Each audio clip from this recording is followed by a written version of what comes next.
Welcome to my review of Chaos Theory Season 1. Here's how I'll be handling it. First, I'll go through every episode and give some of my thoughts. Then I'll cover every new dinosaur and some of the old and new characters. Enjoy! Starting off with the intro, oh man, this was great. We already got to see it as an early trailer, but I still got chills at the start of every episode. The lights shining on Rexy as she storms through the woods, only to run into a road full of traffic and cause multiple crashes. My only complaint with it is that we didn't get to see such a thing in the actual show, unless you count the Suchomimus crossing the road. Hopefully next season. So the season starts off with Darius driving through California, listening to the DPW's radio broadcast. A message comes through asking for support in capturing a dinosaur. Darius immediately drives to the scene, but discovers it's a Pachyrhinosaurus, which isn't the dinosaur he's been looking for, a particular Allosaurus. Soon after, it does show, giving us a quick flashback of what happened to Brooklynn. And it shows blood. Pachyrhinosaurus actually scares off the Allosaurus, and Darius drives after it in an attempt to tranquilize it, but to no avail. He returns home and falls asleep. He then hears someone approaching his cabin and grabs his prod. It turns out to be Ben, who immediately turns off the lights, which Darius annoyingly keeps turning on. He tells Darius that he's been doing research on Dark Jurassic, which is a conspiracy website, and has been receiving threats from an unknown person. He thinks Brooklynn's death was no accident, but Darius doesn't buy it. Then they get attacked by Tiger and Panthera, the Atrociraptors, who then narrowly escape, only to run into Ghost. Darius and Ben reach Ben's van, and the vehicle appears with 4 doors on its side, 3 of which are open, letting the raptors in. Episode 2. Not a whole lot happens in this episode. Ben tells Darius that they need to warn the other campers, since they might be in danger too. Ben gets extremely paranoid and is skeptical of everything. They pull over for gas while they're on their way to Sammy. Ben gets suspicious of the owner of the station, which turns out to be unnecessary. They help a Suchomimus get one of its horns free from the poles and continue heading to Sammy. Episode 3. They finally reach Sammy's, but struggle to get through to her. She is extremely chaotic and stressed. She shows them that Bumpy lives with her now, but she also has trouble with her neighbor who wants to report Bumpy to the DPW. While Ben and Darius tell Sammy that they're in danger, they get attacked yet again by the same 3 Atrociraptors, which made for one of the most tense scenes in the show. When they get out, Darius notices that the raptors had covered an insane amount of distance tracking them. Episode 4. The group reaches Kenji, who now lives by himself in a small trailer and enjoys climbing. He completely ignores Darius and doesn't even let him in. He blames him for not showing up to his meeting with Brooklynn the night she died. The group shows Kenji the map Brooklynn left. He recognizes an address close to his. It's his dad's. They piece together that Brooklynn met with Daniel Khan. Darius insists on talking to him, but Kenji refuses to do so. Episode 5. Darius eventually manages to convince Kenji to go see his father and question him about his meetup with Brooklynn. It turns out that he's been out of prison for almost a year and is trying to better himself. He seems very calm. He wants Kenji to become the CEO of his new company in exchange for info on Brooklynn. Kenji refuses. The two are about to leave when his dad has a change of heart and says he'll tell them everything. He tells them he met up with Brooklynn for dino trading business. Darius and Kenji are shocked and don't believe him. Kenji's father says that it was Brooklynn who came to him. Then it becomes quiet, and the Atrociraptors show up yet again. Kenji gets saved by his father, who tackles Tiger. He then gets brutally murdered by the 3 raptors.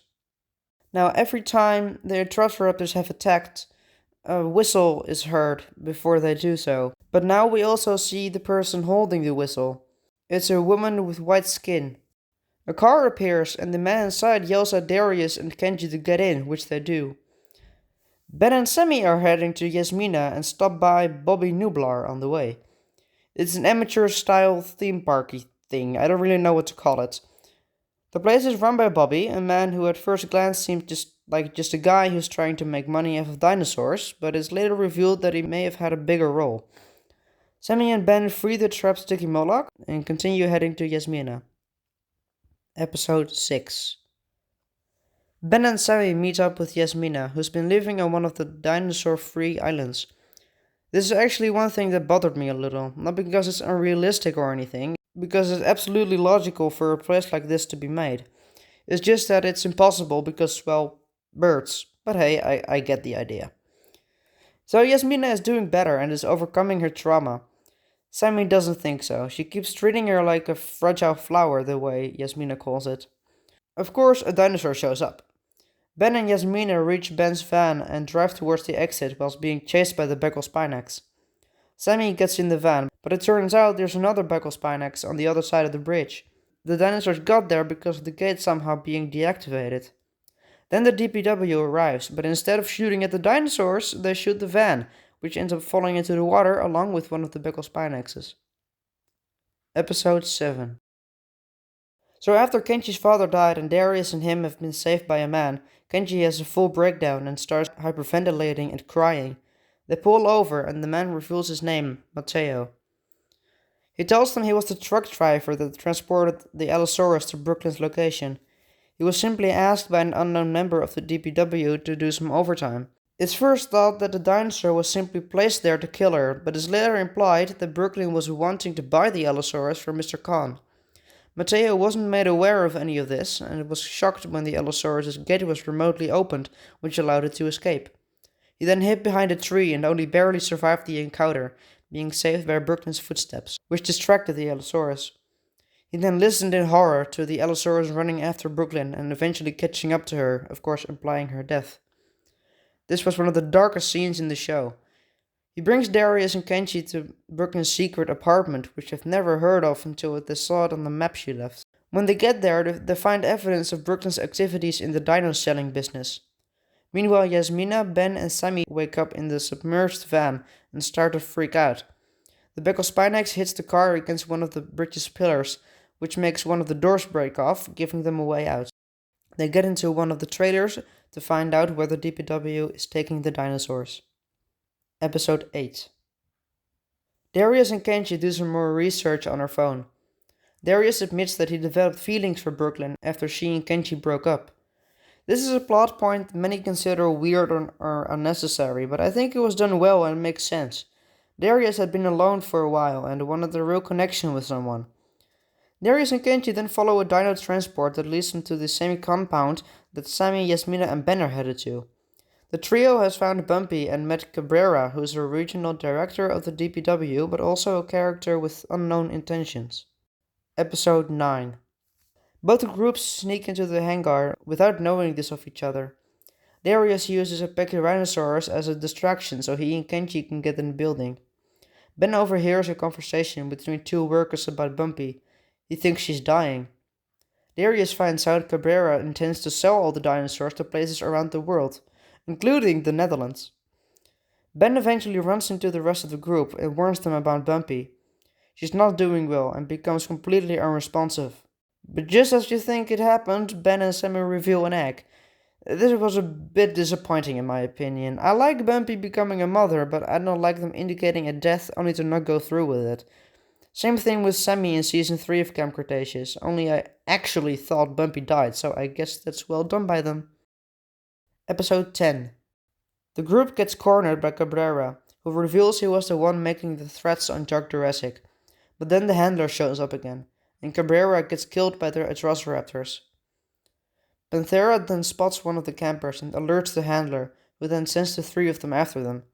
Mateo appears again, crashing through the wall with his truck.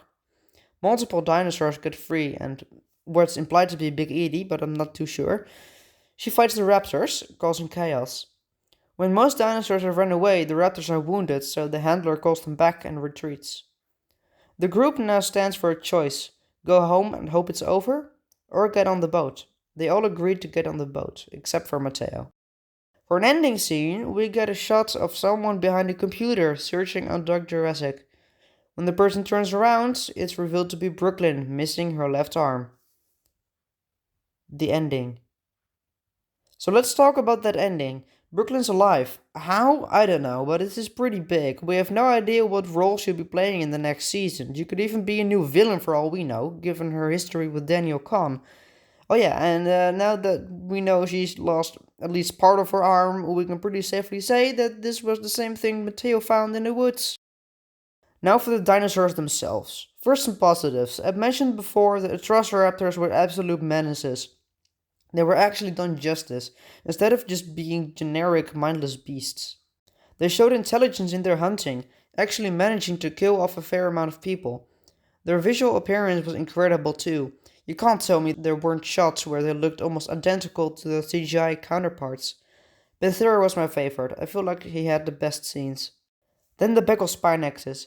Its design is great without question, but it's the way it was utilized that stings a bit. I'll talk about that when we get to the Suchomimus. Its first appearance on the dinosaur-free island was incredible, with it catching bodies left and right.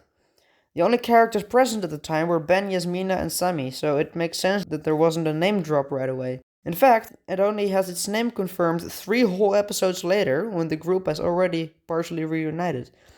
It just felt a little weird. At first, they run into 2 of them, and the campers presumably have no idea what they are. And then all of a sudden, everyone's using the name like they knew it all along. Although it actually has a fair amount of screen time, with Ben, Yasmina, and Sammy also being trapped inside a trailer with one, which made for a cool scene. Overall, I think it's an amazing addition to the franchise. Stygimoloch makes its debut in animation form, and it's incredible. Its role isn't that important, but the sound effects and the model make up for it. I mean, really, have a second look at those details, man.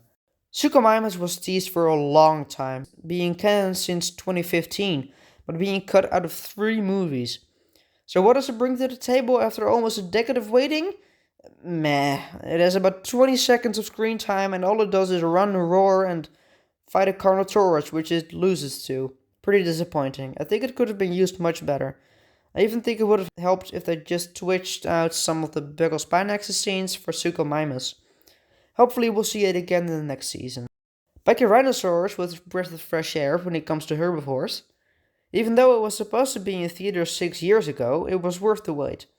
It has an almost photorealistic design, and unlike most herbivores in the franchise, it actually has some good feats. It managed to drive the Allosaurus away, as well as resisting multiple strength darts for an impressive amount of time and causing damage to multiple vehicles. Allosaurus is also new in the animated series, but unlike Stygimoloch, it serves a bigger role. You could even argue that it was the main dinosaur role. This particular Allosaurus was allegedly responsible for the death of Brooklynn, first being thought to just be a wild animal. This turns out not to be true, as Mateo tells us what really happened. I did like the sort of rivalry between Darius and this Allosaurus, especially when the group runs into it being captured, and they all see Brooklynn's supposed murderer. I think it was also clever to make this Allosaurus the same one from the short film Battle at Big Rock, which is even mentioned in the show. It really helps in connecting the live action and the animated parts of the franchise, and again, its model is just outstanding. Now, of course, there were a lot more dinosaurs in the show, but I don't feel like I have anything to say about them other than that they just got a small visual improvement since Camp Cretaceous. Now for the characters. Darius. Darius is easily the main protagonist, and as such, his character gets the most attention. Especially the part where it becomes clear that he's been calling Brooklynn after she'd supposedly died, just to hear her voice was just heartbreaking. His obsession with hunting the Allosaurus was also different from what we were used to seeing from his character. He eventually accepts the fact that she's gone, but still wants to make sure that nothing like it can ever happen again. Ben. I'm on the fence with the writer's choices for this character. His face doesn't really match his body, if you know what I mean. Even so, he doesn't really use his implied strength in any parts of the series, but I'm all for his emotional development throughout the show. You can tell he really cares about his friends and will do anything to assure their safety. His bond with Darius also strengthens throughout the episodes. Sammy. Sammy's character is a classic case of wokeness being inserted in shows.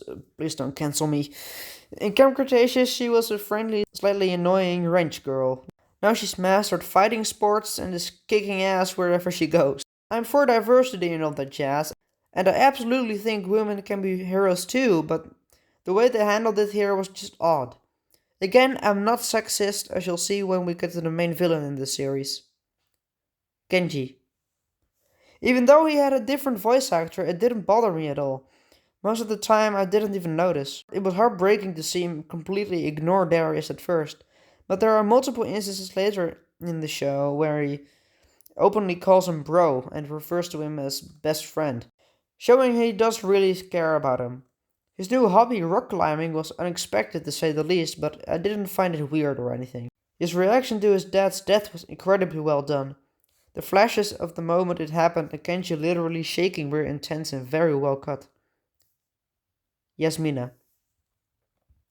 Yasmina didn't make the best impression on me this season, but I've grown on her. She appeared too naive at first, but showed that she can think for herself and bring her A game when the situation calls for it. Her relationship with Sammy was also much better this season. It felt way too forced and random in Camp Cretaceous, but now it's much more natural. They each have their strengths and weaknesses and help each other deal with them, and it doesn't always work out. They have their differences and can annoy each other greatly, but they still love each other. Daniel Kahn. The writers went wild with this one. Not only did they set up a redemption for one of the cruelest characters in the series, but I didn't see his death coming, and when it happened, they delivered. They gave him a surprisingly heroic and mostly gruesome death. Brooklynn. There's not too much to go off of here, but we do get some flashbacks. It's implied that she visited her friends for a while until she got too invested in what we assumed were news stories. She didn't have any attention for Kenji anymore and was forced to go live with Darius for a while. Again, I'm not too sure what's next for her, but I just hope that whatever they do with her character, they figure out how to make it believable. Oh yeah, and also, give us a real explanation as to how she survived, please.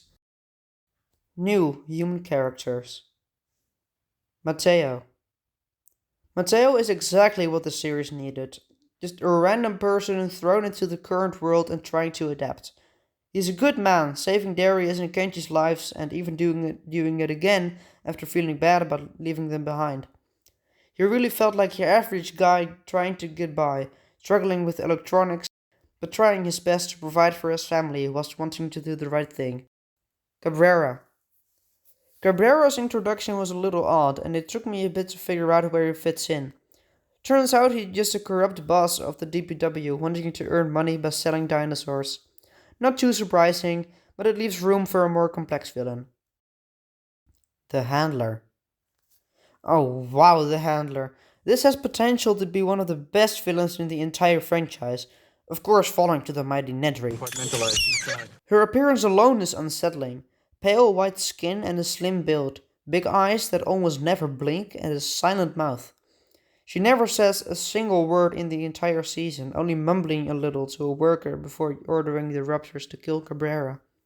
She carries a metal whistle around her neck, which she uses to control the raptors. I don't control the raptors, it's a relationship. It's based on mutual respect. Okay, I will admit that she does seem to have a real connection with them, even caressing them after doing a good job. I really hope we will see more of her in the future, and let's hope she keeps her menacing appearance. Overall thoughts. Chaos Theory Season 1 is an amazing start of a new series. It focuses on an older audience than Camp Cretaceous, and it shows.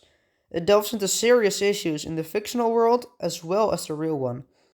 It lets its characters be vulnerable toward each other and develop new skills. It manages to bring out the emotions very well.